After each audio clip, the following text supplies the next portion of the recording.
Welcome. This is the Committee on Labor, Culture, and the Arts. We have a hearing today. Today is Friday, February 12th, 2021. It is 3:20 p.m. and we are in conference room 225.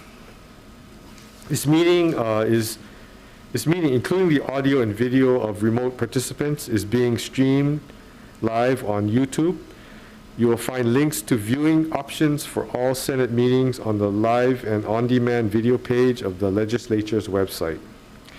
In the unlikely event that we have to abruptly end this hearing due to major technical difficulties, the committee will reconvene to discuss any outstanding business at 3 p.m. on Wednesday, February 17th, in this room. If you'd like to submit testimony, you may do so on the legislative website until midnight tonight. We have a couple of bills, 4 bills on the agenda today. We'll begin with Senate Bill 1380. This is relating to capital improvement projects for Iolani Palace. Let's see, we have DLNR, I guess the chairperson, or Mr. Kurt Cottrell.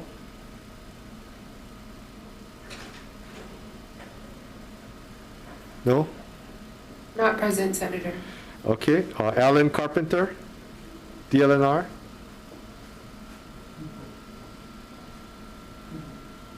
Not present. Not present, Senator. Okay, both are in. Kurt Cottrell just entered the room if you'd like to go back later on. Okay, we can take Kirk now. Kirk. Yeah. Go ahead. Yeah, I'm sorry, I had to jump out of another hearing and jump into this one. No problem. Thank you. Kurt Cottrell, Administrator for Division of State Parks, and we stand in strong support of this measure. Any help that can be directed toward one of our most iconic landmarks that has such supreme significance to our Hawaiian host culture is greatly appreciated. Mahalo. Thank you, Kurt. Okay, we have Paula Akana, Friends for Iolani Palace.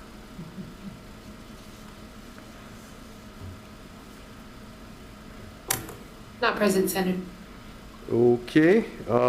We also had 9 other testimonies in support and 0 in opposition. Let's see, you have any questions from members? If not, I had one question, Kurt. In your testimony, in the chairperson's testimony, there was some mention about having rather than DAGS be the expending agency for the CIP, that DLNR be the expending agency. You want to, we didn't get any testimony from DAGS, so I guess, either way is okay with us, but do you have any comments on that? No, thanks, Senator Yamaguchi. It's a good question, and I always have to kind of clarify the role of DAGS and DLNR at Iolani Palace.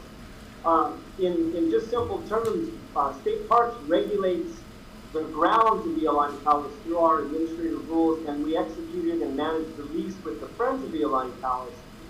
DAGS does all the grounds maintenance and manages the parking, but historically the Division of State Parks has executed all of the capital improvement projects for the fencing and the palace and the barracks building and the coronation pavilion and the Kanehina building. Those are all under State Parks' kind of sphere of influence at the palace. So I'm sure DAGS will be fine, having us execute the CIP should it make it through the hoops.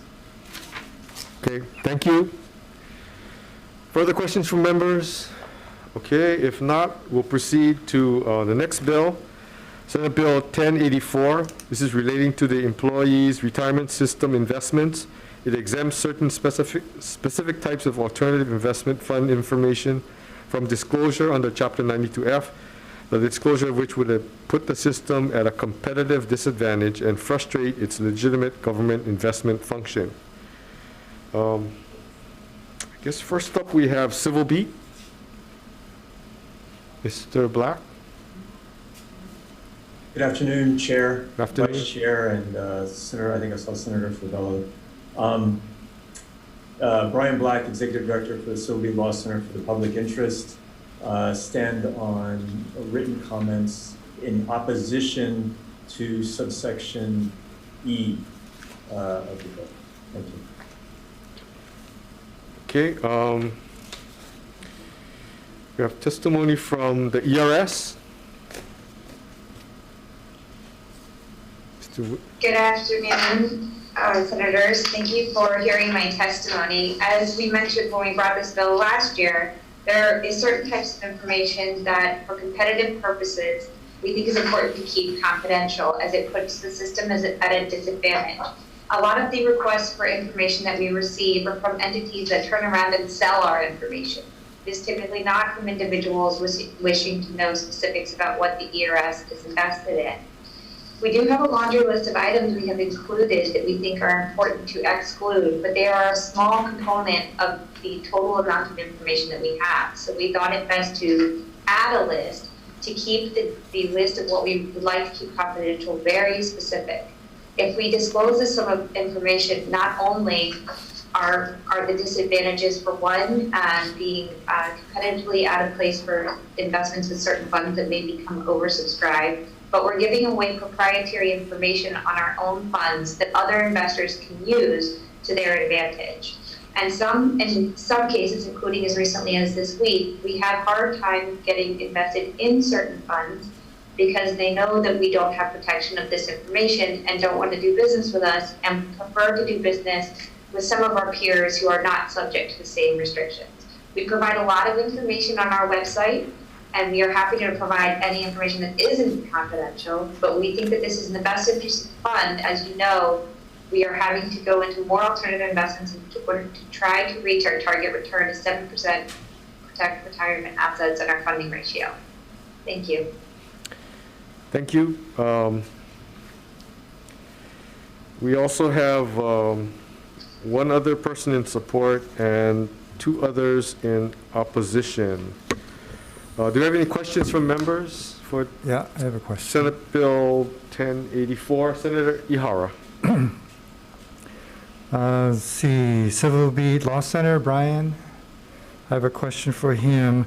I think I can understand information that might be properly protected from disclosure, but that's, so my question to you is, do you have an example of information that would be disclosed if this passed that shouldn't be? That is, should be of public interest?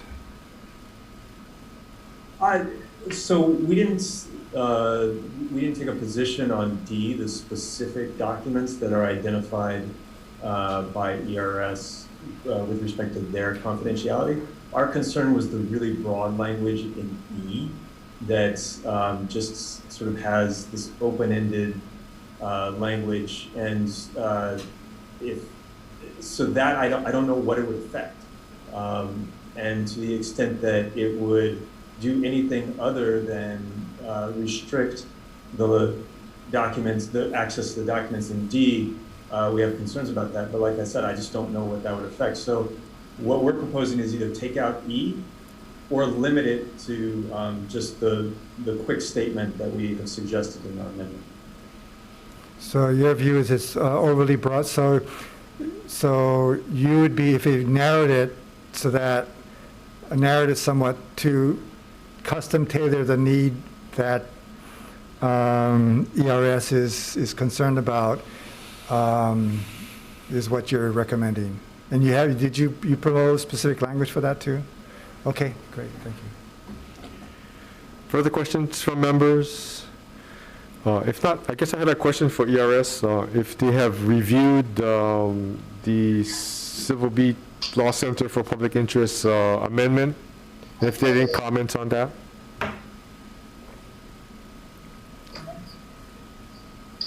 This is the revised one. So we have received the revised section E, and I believe that we are okay with it. It reads, this is the revised, right? The categorical exemptions from Chapter 92F set forth in subsection D are in addition to any other records that may be exempt from disclosure pursuant to Chapter 92F or any other law. That's correct. Okay. You're fine with that. Okay. Thank you. Further questions from members? If not, thank you. We'll proceed to Senate Bill 936. This is relating to public health. This requires employers to provide employees access to seizure first aid information specified by the Department of Labor and Industrial Relations. First up, we have Department of Labor and Industrial Relations, Ann Estachio, Director. Aloha and good afternoon, Chair Taniguchi, Vice Chair Ihara, and members of the committee. Joanne Hiddenhara on behalf of the Director. The Department provided written testimony in opposition. We appreciate the intent of this measure, but are concerned about the statutory placement and existing constraints on our limited resources. I am available, as well as the Department Occupation Health and Safety Administrator Norman Ahu, for any questions. Thank you, Chair. Thank you very much. Next, we have Brennan Yamaguchi. Brennan? Good afternoon, ladies and gentlemen. Good afternoon. My name is Brennan Yamaguchi. I'm 12 years old and from 6th grade. I'm asking you as fellow members of my community to support Senate Bill 936 relating to public health. My bill was SB 2554 and it passed the Senate last year but was stopped due to the pandemic. On February 4th, 2020, I testified for the first time in front of the Committee of Labor, Culture, and the Arts. It was in a room just like this, and I asked people to raise their hands. Today, I will do something different. I need your help because I think it will help people who are in this Zoom today. I would like you to look at the people whose faces are present on this call. Look to your left, look to your right. Would you know what to do if this person was right next to you and had a seizure right now? Would you at least know how to make them comfortable until they got help? 1 in every 26 people may be affected by epilepsy or a similar condition in their life. 10% of the population may experience a seizure in their lifetime. You do not have to have epilepsy to have a seizure either. You can have a seizure from injuries such as car accidents, fevers, heat exposure, and a fall, which can be a workplace hazard. It is not just a medical condition. I know everyone is worried about the COVID-19 virus. One thing doctors have been learning is that the virus can have a higher risk for strokes and seizures. Even people with no history of epilepsy are having seizures because of how the illness affects the nervous system. Senate Bill 936 is simple. I want seizure first aid to be available in workplaces. I want a healthy environment for all the people on this call, especially state-related buildings and offices. Prior to the pandemic, we remember hundreds of visitors at State Capitol.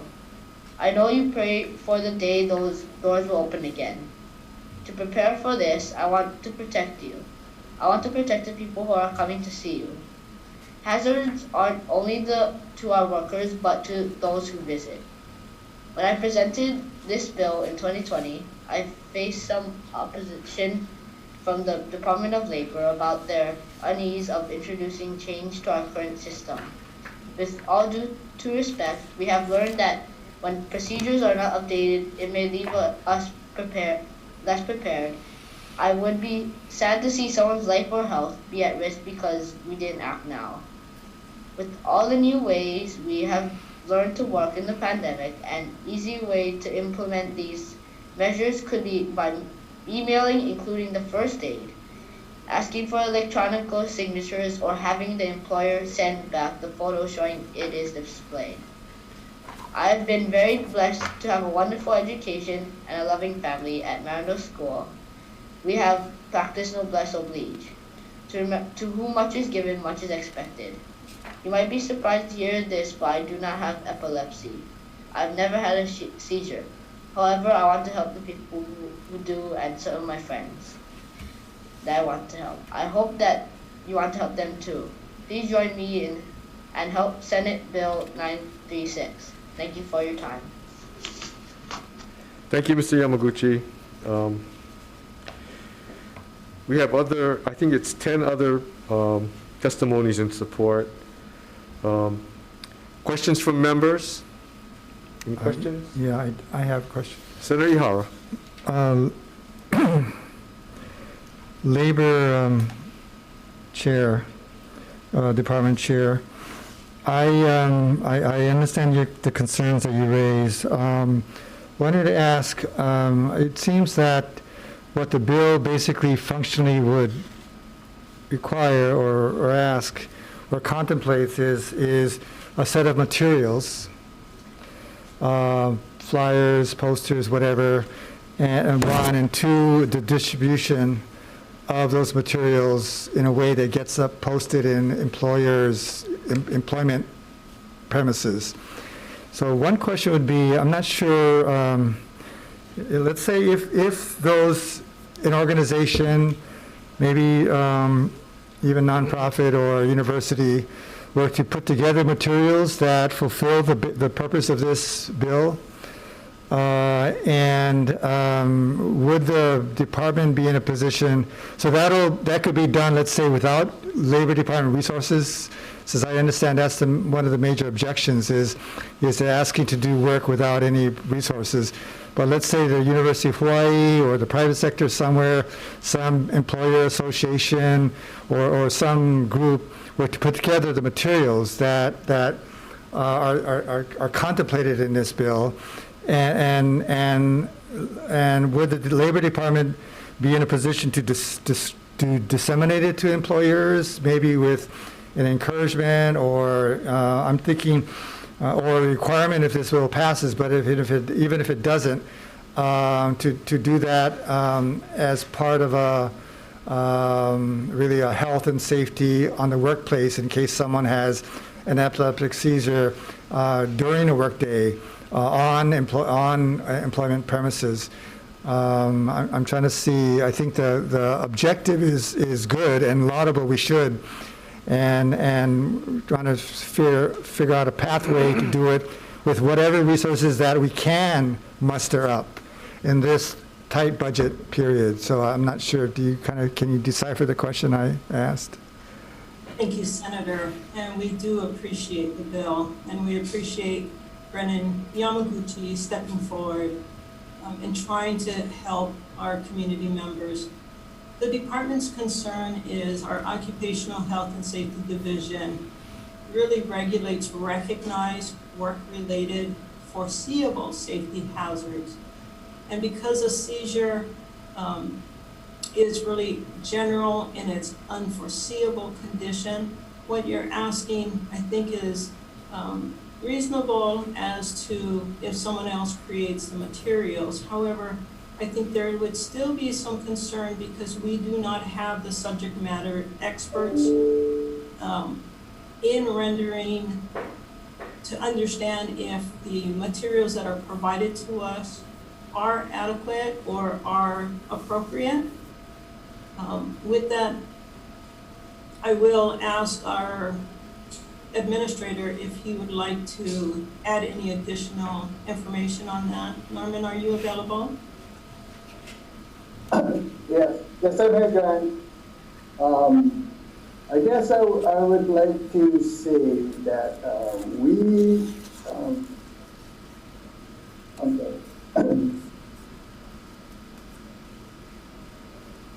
I guess I would like to say that we also value concerns for seizures, strokes, heart attacks, and so forth.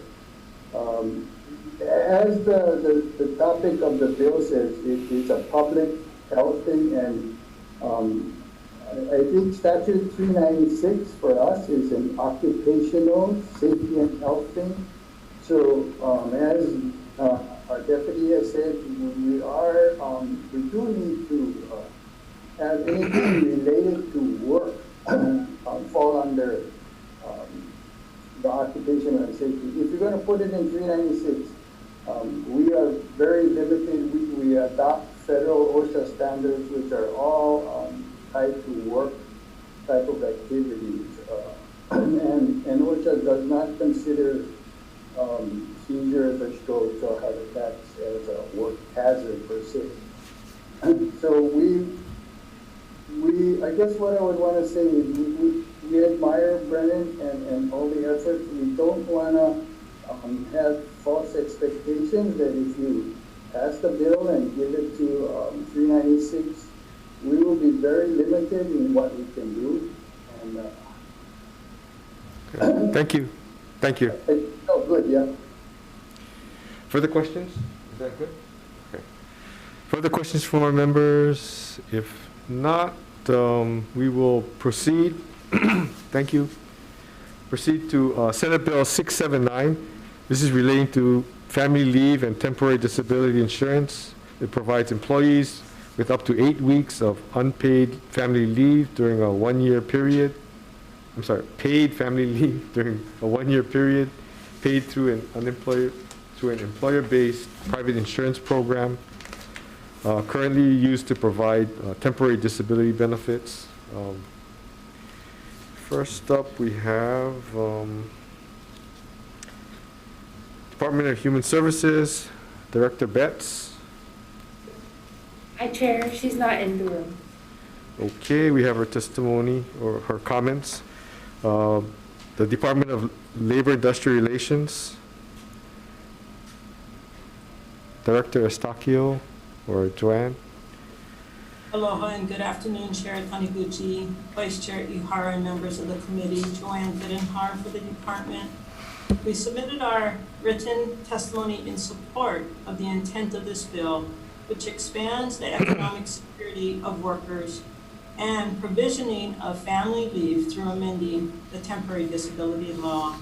The proposed measure includes establishing a web-based family leave data collection system and a family leave program system. The department is currently in the process of automating 3 of its programs, one of which is the temporary disability program. To expand the efforts to include a family leave program and a data collection system, appropriations are necessary for development and maintenance of the system, as well as staffing to administer the program. Without such appropriations, program costs will deplete the existing temporary disability trust fund. The department estimates staffing costs of over $700,000 annually and program implementation costs equating to over $5 million, which is more than double of the current trust fund balance of $7.6 million. Statutorily, when the trust fund falls below $500,000, the state must assess a levy against the employers to replenish this fund. This is of a concern to the department. And lastly, the measure has an immediate effective date. We ask that the date be extended to July 1st, 2026 to allow time to establish such a program, provide for economic recovery, as well as allowing the insurance industry time to develop such family leave policies. Thank you, Chair, and I'm available for questions. Thank you. Honolulu Board of Water Supply, Tracy Keene Fisher. Hi, Chair. Tracy is not in the room. Thank you. Chamber of Commerce of Hawaii, Sherry Minor McNamara. Good afternoon, Chair Taniguchi and members of the committee. Thank you for the opportunity to testify. The Chamber does not support Senate Bill 679. Given the pandemic and struggles many businesses are facing, businesses need time to stabilize before imposing any additional operational constraints. The perception, along with the imposition of yet another mandate in an economic recovery period only burden employers at the worst time. The focus should be economic recovery and saving jobs. And many businesses already offer some type of paid leave programs as a means of attracting and retaining their workforce. In fact, in a recent membership snapshot poll, we found that a majority of businesses provide some type of leave, such as PTO, paid sick leave, vacation, paid family leave, etc. By imposing mandates, employers will be forced to revisit the current program and benefits that could indirectly or directly, impact employees that are receiving these benefits. Thank you for the opportunity to testify on this measure, and we ask that you hold this measure. Thank you. Hawaii Food Industry Association, Lauren Zerbel. Chair, Vice Chair, committee members, I'm Alexis Chapman for HFIA. Thank you for the opportunity to testify. HFIA is in opposition to this measure. Our business community and our state's economy are still in crisis. This is the worst possible time to add an additional financial burden to our local businesses as they're struggling to keep the doors open, keep serving their communities, keep providing jobs, and keep driving our economy. We ask that this measure be held, and we thank you for the opportunity to testify. Thank you. LGBT Caucus of the Democratic Party, Mr. Guluyu. Good afternoon, Senator. Michael Guluyu on behalf of the LGBT Caucus of the Democratic Party of Hawaii. We support this measure. While we do appreciate, we'd rather see the language from House Bill 5 since it's more comprehensive.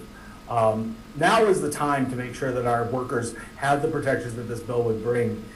We call them essential workers. They are required to show up to work.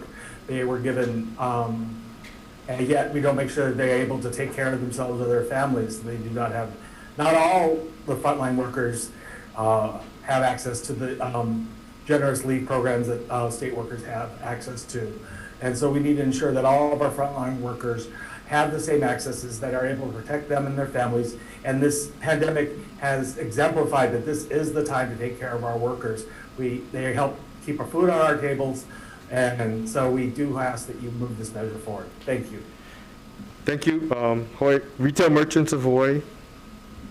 Aloha, I'm Tina Yamaki with Retail Merchants of Hawaii, and we're strongly opposed to this measure. We've been struggling since this pandemic has hit, and yes, while there are a few retailers out there who were able to remain open during this time, a lot of our retailers have been suffering. I mean, every week you guys hear about another store closing, especially the iconic ones that have been around for a while, and it's not just our national stores, it's also our local stores. We can't afford any more operational costs added on. You know, we've already looking at the increase that's going to happen with unemployment insurance. We know that's going to happen, and we're kind of figuring out how are we going to pay for it. Businesses have already, you know, exhausted their kids' college funds, wedding funds, secret bank accounts, all of that life savings just to stay alive right now. And if businesses aren't strong, they're going to close. And if they close, there's not going to be jobs for our local people. And I think we need to think about that. Everyone thinks, oh, businesses got help by PPP loans. But those were, yes, a lot of people did in the first round. But if you're a medium or larger sized business, that was the only time you got help. Didn't qualify for a lot of these county loans that were out there. Second round of loans, a lot of retailers can't afford to get it because they're not sure that they have to, it's going to be a grant and they have to pay it back. Their debt is mounting. They cannot even pay their monthly mortgage or monthly leases on their place of business, and they're behind.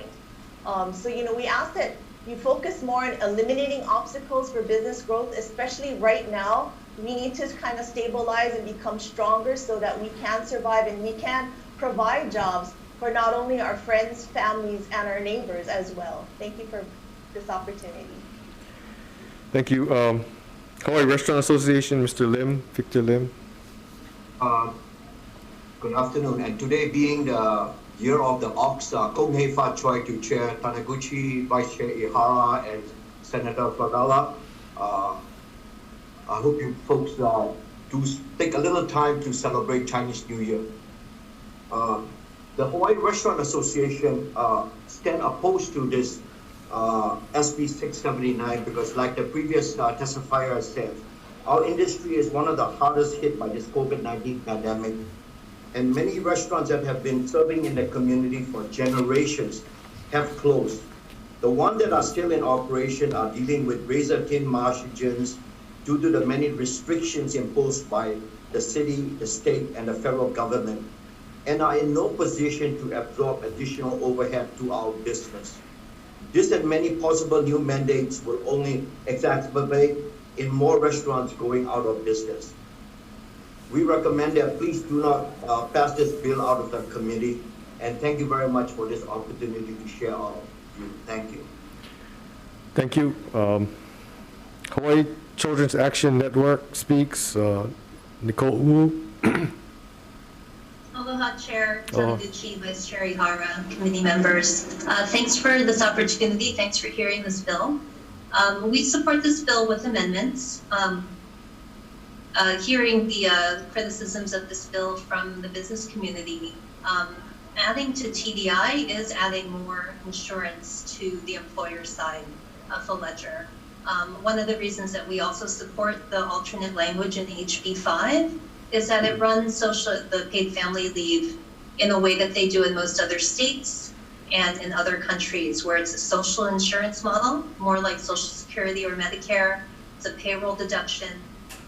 Employers don't have to go out and find and pay for a new private insurance policy for their employees, and it also covers a lot more employees. It covers everybody in the state.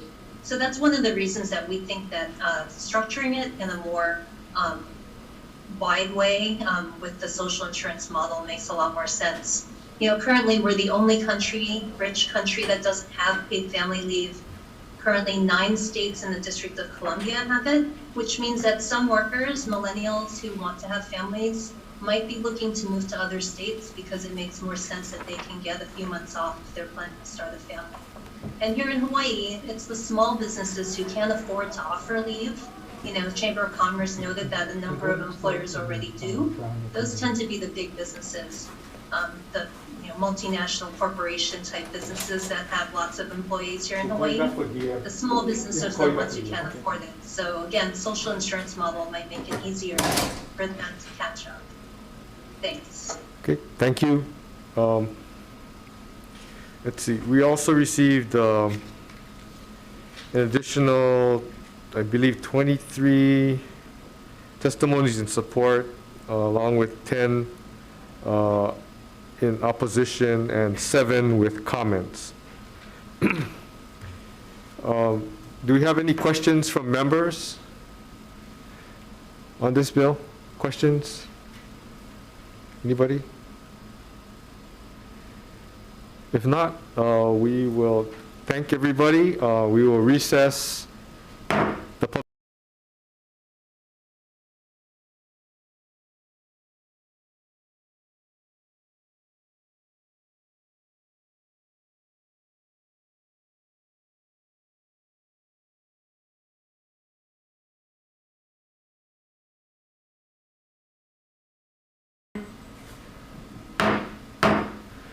Welcome back. This is the Committee on Labor, Culture, and the Arts. Today is Friday, February 12th, and we are in room 225. We had a public hearing on 4 bills, and so we are now in decision-making for those bills. So we have, first up, we have Senate Bill 1380 relating to capital improvement projects for Iolani Palace. Chair is going to recommend we pass with amendments and just change the expending agency from DAGS to DLNR as per the testimony, and make technical non-substantive amendments. Any discussion? If not, Senator Ihara. Human Services Committee members, you heard the Chair's recommendation to pass Senate Bill 1380 with amendments. Chair Taniguchi. Aye. Senator Ihara votes aye. Senator Chang is excused. He's in the other room, actually. Senator Keokalole. Aye. And Senator Favela. Aye. Recommendations adopted. Thank you, members. Senate Bill 1084, this is relating to the employees' retirement system investments. Chair recommended pass with amendments. We revise the measure to amend HRS 88-103.5 rather than HRS 88-103.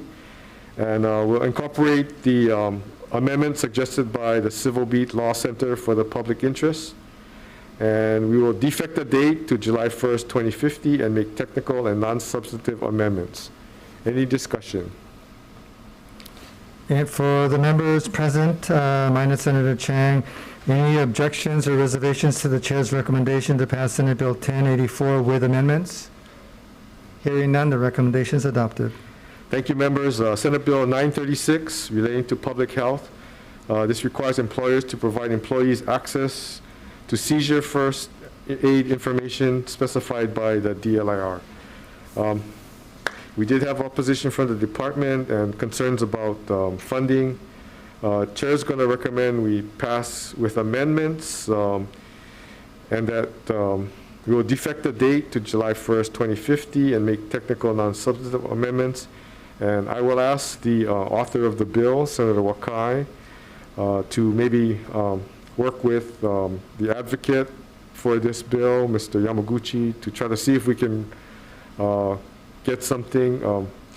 It seems too that with the testimony from the Department of Labor and Industrial Relations that there's some money that might be involved, and so there's no WHAM referral to this, so we'll pass it on to the Judiciary Committee, and hopefully something can be worked out that may not cost any money, but I'm going to recommend we pass with amendments. Any discussion?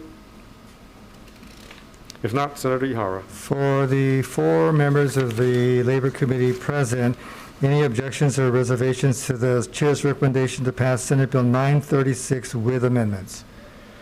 Thank you, members. Seeing none, recommendation is adopted. Thank you, members. Senate Bill 679 relating to family leave and temporary disability insurance.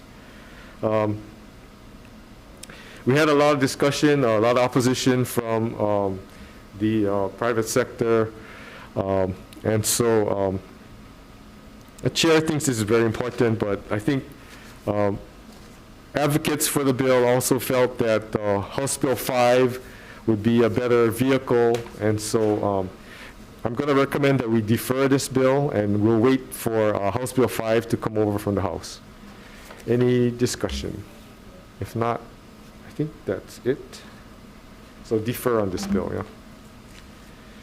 Okay, members, we will be headed over to room 224 to take over the joint hearing with EET. Thank you. Recess.